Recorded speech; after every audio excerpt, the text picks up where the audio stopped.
Injil terambil dari Injil Matius pasal 10 ayat 37 sampai 42. Kemuliaan bagi Kristus Juru Selamat kita. Barang siapa mengasihi bapa atau ibunya lebih daripadaku, ia tidak layak bagiku. Dan barang siapa mengasihi anaknya laki-laki atau perempuan lebih daripadaku, ia tidak layak bagiku. Barang siapa tidak memikul salibnya dan mengikut aku, ia tidak layak bagiku. Barang siapa mempertahankan nyawanya, ia akan kehilangan nyawanya. Dan barang siapa kehilangan nyawanya karena aku, ia akan memperolehnya. Barang siapa menyambut kamu, ia menyambut aku. Dan barang siapa menyambut aku, ia menyambut dia yang mengutus aku. Barang siapa menyambut seorang nabi sebagai nabi, ia akan menerima upah nabi. Dan barang siapa menyambut seorang benar sebagai orang benar, ia akan menerima upah orang benar. Dan barang siapa memberi air sejuk secangkir saja pun kepada salah seorang yang kecil ini karena ia muridku, aku berkata kepadamu, sesungguhnya ia tidak akan kehilangan upahnya daripadanya. Demikianlah Injil Kristus. Terpujilah Kristus Tuhan kita. Silakan duduk. Shalom, selamat pagi, selamat hari Minggu untuk kita semua. Dan selamat hari Minggu juga untuk mereka yang mungkin sedang liburan pagi hari ini. Saya harap kita semua dalam keadaan baik. Dan tadi malam saya bermimpi ada teman di tempat yang dia hampir jatuh ke masalah selokan, dan ada ular di dekatnya, ada dua. Dan saya mau nolong dia, dan ternyata di dekat saya ada ular juga. Ya, dia diam dan saya injak ular yang di dekat saya. Tiba-tiba ular yang di dekat itu juga lompat ke saya, dan di mimpi itu saya seperti salto ya, dan menginjak kedua ular itu gitu. Begitu gampangnya. Wah, saya merasa seperti superstar ya di mimpi itu gitu. Wah, jadi saya harap kita semua hidup berkemenangan. Oke. Mari kita bersatu di dalam doa. Berbicaralah pada setiap kami melalui firman-Mu, dalam nama Bapa, Putra, dan Roh Kudus. Amin. Dalam buku yang saat ini paling laris di New York salah satu kota yang luar biasa. Kalau kita lihat di Instagram, saya yakin kita semua pernah lihat, kota yang sangat mempesona. Dan Mark Manson berkata, hidup semakin banyak pilihan, semakin sukses, namun semakin stres. Kenapa? Karena semakin sukses seseorang, maka nilai mengukur kesuksesannya juga semakin tinggi. Jadi dia bilang di New York hampir setiap 5 menit orang stres. Apalagi hari ini kita dibombardir dengan gambar-gambar di sosial media yang mengatakan bahwa hidup saya happy, hidup saya lebih baik, kira-kira begitu ya. Dan kita juga lihat, wah kita langsung makan saja, dan membuat kita bertanya, ada yang salahkah dengan hidupku? Kenapa tidak seperti mereka? Tapi Mark Manson mengatakan bahwa dalam pencapaian yang dicapai oleh mereka yang tinggal di New York, mereka juga adalah orang-orang yang stres. Dan dia bilang ini ada kaitannya dengan masalah spiritual, rohani. Dan hal yang sama ketika orang melihat Yesus melakukan mukjizat, memberi makan 5.000 orang, 5 roti dan 2 ikan. Orang-orang pada waktu itu mungkin berpikir, wah ini dia jawabannya. Kalau 5 roti 2 ikan aja bisa kasih 5.000 orang makan, ini Yesus ini saya mau ikut, saya akan buka Holland Bakery gitu ya. Toko roti, saya akan buka toko roti. Nah mungkin yang lain berpikir, wah kalau Yesus bisa melakukan seperti ini, dia mengajar dengan baik, saya akan buka gereja, saya undang banyak orang, maka Yesus khotbah, dan kami akan memiliki jemaat yang luar biasa. Dan ketika mereka berkumpul, tadi lagunya apa ya Tambun? Waktu penyemangat tadi apa lagunya? Saat tadi. Terus di refnya? Saat bersama. Oke, saat Aku rindu. Dan Yesus berkata, barang siapa tidak memikul salibnya dan mengikut aku, ia tidak layak bagiku. Bagaimana kita mendengar ayat ini? Yesus katakan, barang siapa tidak memikul salibnya, malahan di sebelumnya dikatakan, barang siapa mengasihi bapa atau ibunya lebih daripada aku, ia tidak layak bagiku. Yesus membuat mengikut dia adalah sebuah prioritas. Kira-kira waktu orang banyak ini mendengar ini, mungkin banyak yang kecewa juga. Wah, ternyata tidak semudah itu. Ternyata mengikut Yesus itu bukan shortcut, bukan jalan pintas untuk mendapatkan apa yang kita mau. Dan Yesus serius mengenai pikul salib. Yesus next. Ya, ini kita baca kembali. Barang siapa mempertahankan nyawanya, ia akan kehilangan nyawanya. Dan barang siapa kehilangan nyawanya karena aku, ia akan memperolehnya. Ya, barang siapa mengejar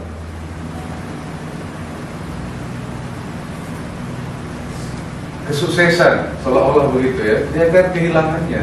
Tapi barang siapa mengejar saya, ia akan memperoleh nyawanya karena aku. Nah, next, Yesus serius mengenai pikul salib. Yesus berkata kepada murid, setiap orang yang mau mengikut aku, ia harus menyangkal dirinya, memikul salibnya. Kalau dikatakan pikul salib, apa yang ada terlintas dalam pikiran kita? Apa? Capek ya? Selain capek, berat ya? Selain berat, penderitaan. Selain penderitaan, biasanya orang yang mikul salib ini siapa sih? Di zaman itu kalau Yesus katakan, kalau mau mengikut aku harus memikul salibnya. Yang mikul salib itu biasanya siapa? Penjahat kan? Dan kalau kita pikul salib, biasanya itu kita dipermalukan. Pikul salib itu kita harus memikul, kita harus melalui tempat-tempat yang kita tidak inginkan. Jadi Yesus katakan, barang siapa mau menjadi pengikutku, dia harus memikul salibnya. Ternyata mengikut Yesus ini tidak shortcut. Pikul salib menderita, kita harus melewati jalan yang tidak kita inginkan. Mati terhadap diri kita, ego kita. Dan untuk lebih jelasnya lagi di Injil Yohanes, next. Aku berkata kepadamu, sesungguhnya jikalau biji gandum tidak jatuh ke dalam tanah dan mati, biji itu masuk di dalam tanah, dikubur, itu tanda kematian. Ia tetap satu biji saja, tetapi jika ia mati, ia menghasilkan banyak buah. Mengikut Yesus bukan shortcut. Dan seringkali kita nggak mau memikul salib. Kita menghindari penderitaan. 4 bulan yang lalu, 4 bulan yang lalu dan hari ini saya beda nggak? Secara fisik, nampak nggak? Nampak ya, nampak perbedaannya ya? Nampak ya? Nampak apa? Nampak ya? Ya 4 bulan lalu badan saya 110 kilo. Hari ini badan saya 95 kilo. 4 bulan yang lalu tensi saya 160/100. Masalahnya waktu itu terjadi saya nggak rasakan. Baru waktu saya mau donor darah saya rasakan. Tapi semenjak 4 tahun yang lalu saya sudah pikul salib.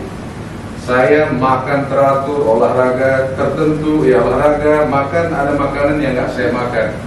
Kalau 4 bulan yang lalu saya menolak pikul salib itu, maka sebenarnya saya sudah menyalibkan diri saya 4 bulan yang lalu. Benar ya? Maka 4 bulan yang lalu saya nggak tahu terjadi. Hari ini mungkin bedanya, mungkin tensinya udah berapa, saya nggak tahu. Begitu juga dalam kehidupan kita. Kalau kita dari banyak anak muda ini, kalau kita dari sejak muda menghindari kerja keras, maka sesungguhnya kita sedang menyalipkan masa depan yang kita rindukan itu. Tidak ada pencapaian di dalam dunia ini yang tidak diawali dengan penderitaan. Bahkan surga pun kekekalan karena Yesus menderita bagi saudara dan saya. Masalahnya kita hidup di zaman serba instan. Kita pengen shortcut.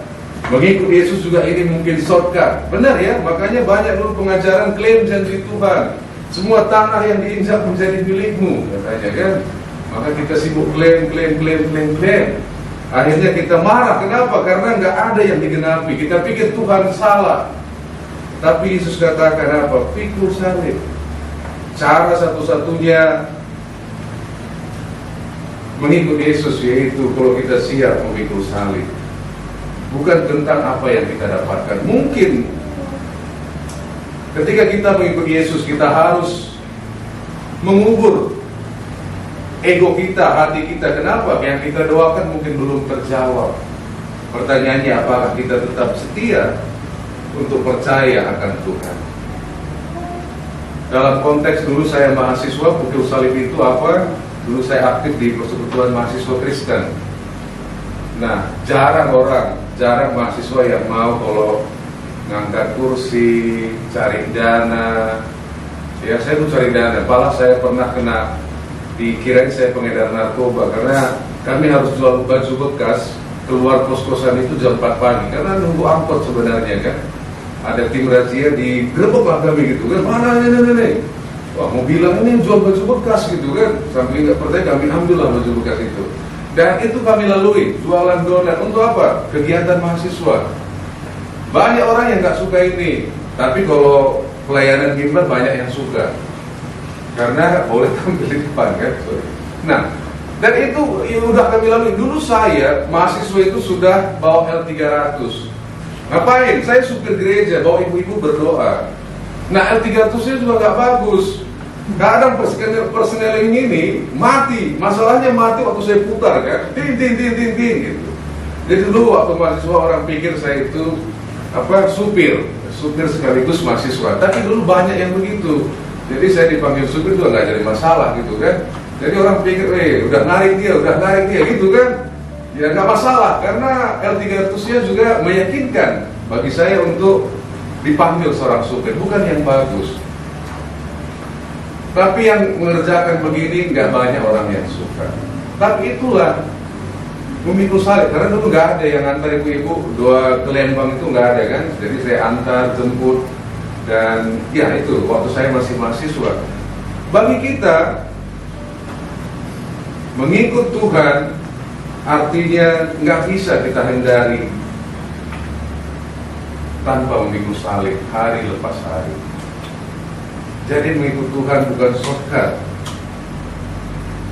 Nah, hari ini kita buat namanya apa?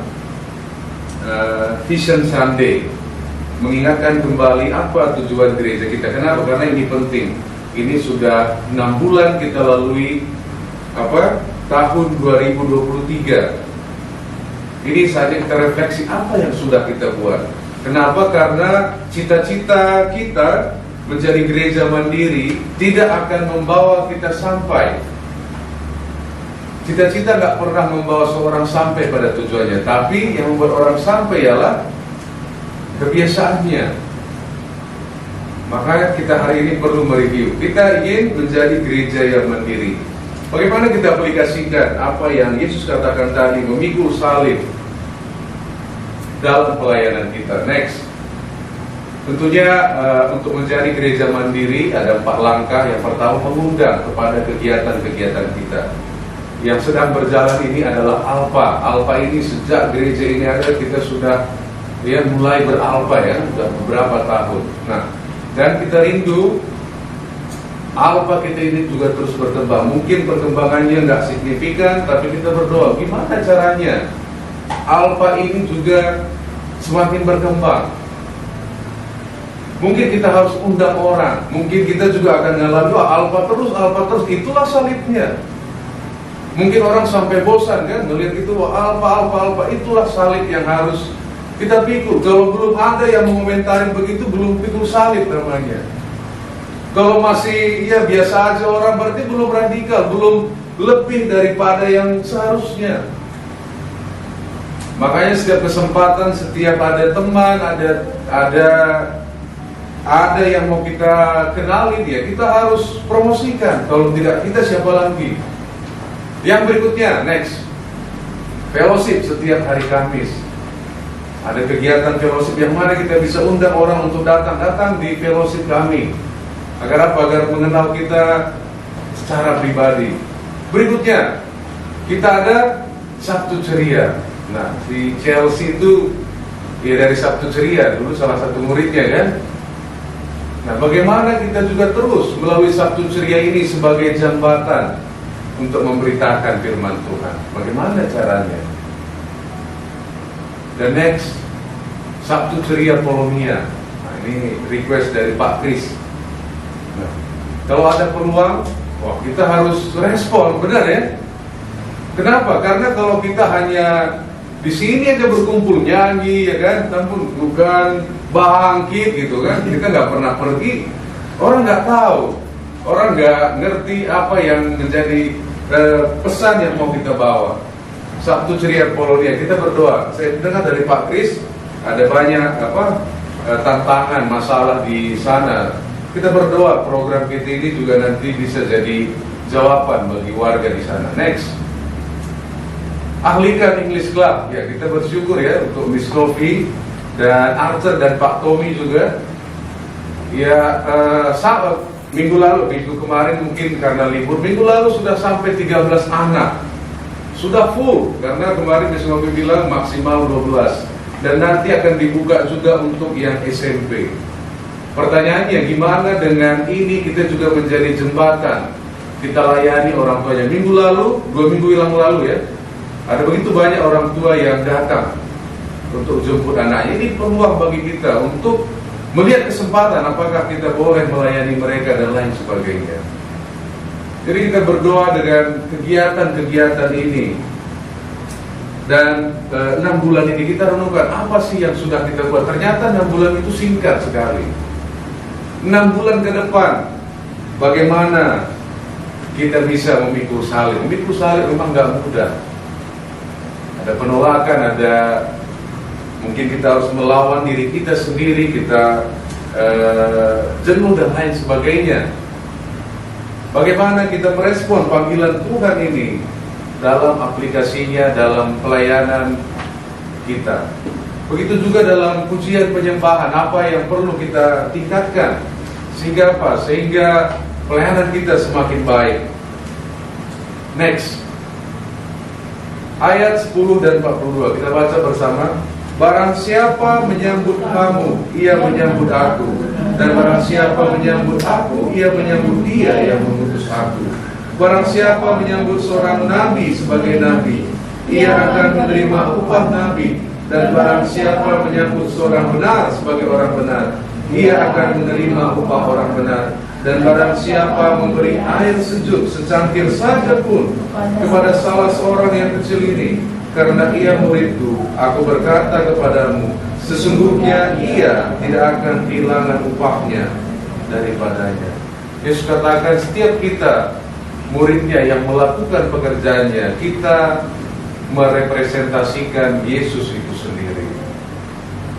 Kita merepresentasikan Yesus, dan barang siapa yang menyambut kita, bahkan secangkir air sejuk pun, Tuhan hitung. Dia menyambut kita juga diberkati, kita juga dihitung sebagai nabi. Wah, kalau nabi mungkin bukan saya, kita pikir mungkin begitu ya. Nabi apa? Apa sih nabi? Nabi itu orang yang mendengar firman Tuhan dan menyampaikan firman Tuhan. Itulah nabi. Dan setiap kita sudah selalu mendengar firman Tuhan kan? Nah, menyampaikannya yang perlu dipertanyakan. Dan kalau kita sampaikan, Tuhan katakan ia menerima upah nabi. Yang menyambut seorang benar menerima upah orang benar. Saudara dan saya adalah representasi Kristus, dan Tuhan memperhitungkan apapun yang dilakukan orang lain dalam merespon kita. Minggu lalu saya share nggak apa-apa ya, Pak Tommy ya. Pak Tommy bertanya, mengapa Daud bisa jatuh kalau dia punya persekutuan yang luar biasa dengan Tuhan?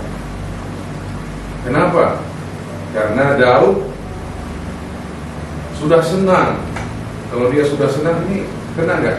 Kalau kena dimatiin aja teman-teman.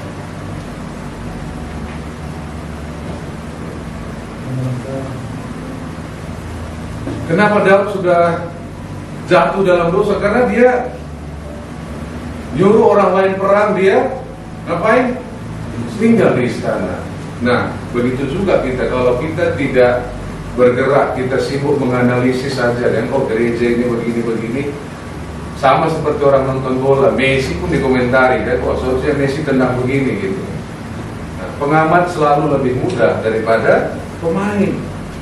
Ini saja kita melakukan. Kalau pengamat semua bisa dikomentari, ini harus begini, harus begini. Messi harusnya begini, Ronaldo harus tendangannya begini gitu kan. Kalau kita suruh gantikan agak repot. Nah, makanya ini saja 6 bulan kita refleksi apa yang sudah kita lakukan dan bagaimana kita melakukannya dengan baik. Mari kita bersatu di dalam doa.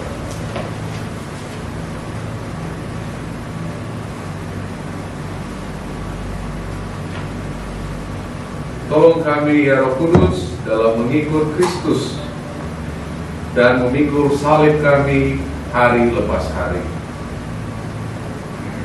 Di dalam nama Yesus kami berdoa. Amin.